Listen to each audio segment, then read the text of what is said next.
मैं एक मंत्र देता हूँ सबको। ओके। मैं ये कहता हूँ आप भोजन करने से पहले ये मंत्र बोलो, अन्नदाता सुखी भव। जी माने जो अन्न देते हैं हमें किसान, जी उस सुखी रहे, बिल्कुल संवेदनशील रही और नैसर्गिक खेती से जो कृषि से जो हुआ है वो आप लोग खरीदे, वो आप लोग उपयोग करें। इससे किसानों को भी आप सहारा मिलता है। जी।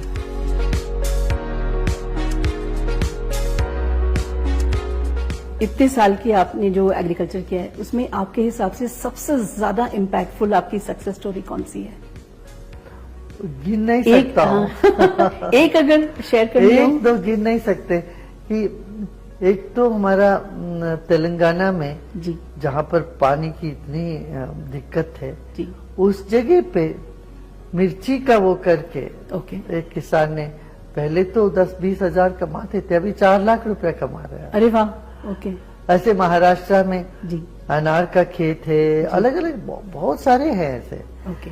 इसमें एक और बहुत स्वारस्यकर बात यह है कि पंजाब में जी एक सोना मोती करके हमने नाम दिया, एक पुरातन बीज था जी गेहूं का जी जिसमें फोलिक एसिड दिखा वाह। और B12 यूजुअली इसमें ये नहीं होता है जी। और ये ग्लूटेन प्रॉब्लम जिनका होता है ना उनके लिए भी ये बहुत सही निकला।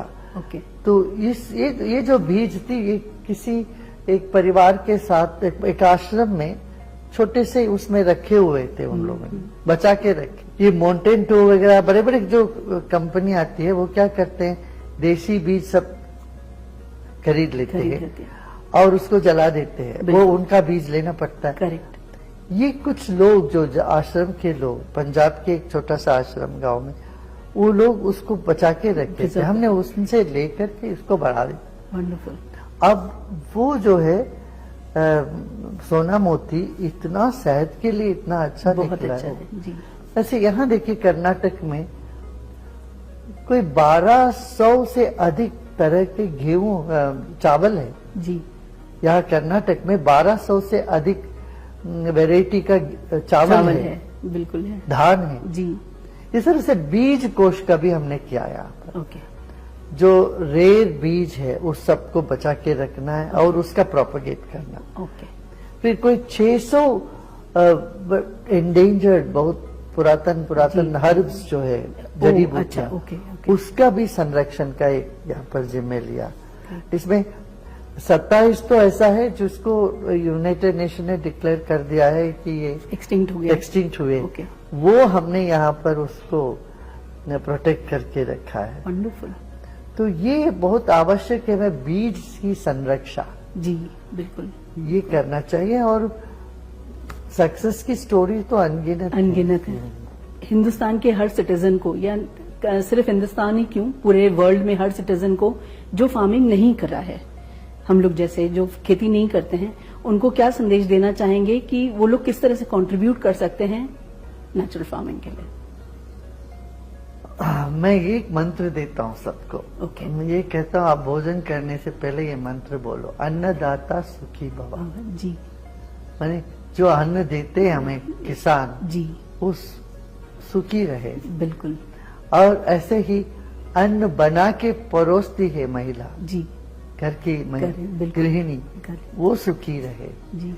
और व्यापारी तीनों आ जाते हैं। बिल्कुल बिल्कुल। वो भी तो अन्न देते हैं, पहुंचाते हैं। करेक्ट। वो भी सुखी रहे ताकि व्यापारी गड़बड़ करे, जी, मिलावट करे। किसान तो अच्छा उगा रहे हैं, बिल्कुल। व्यापारी का वो करेंगे तो लोग बीमार पड़ जाएंगे। ऐसे घर की महिला दुखी हो जाती है, दुखी होकर के खाना परोसती है तो वो पचता नहीं। इसलिए ये मंत्र मैं सबको बोलता हूँ। और संवेदनशील रहिए और नैसर्गिक खेती से जो कृषि से जो हुआ है वो आप लोग खरीदे, वो आप लोग उपयोग करें। इससे किसानों को भी आप सहारा मिलता है और जमीन भी फिर स्वस्थ हो जाती है। बिल्कुल। और समाज में एक सुख शांति की माहौल बनी रहेगी। Thank you so much, thank you sir, thank you. ओम शांति।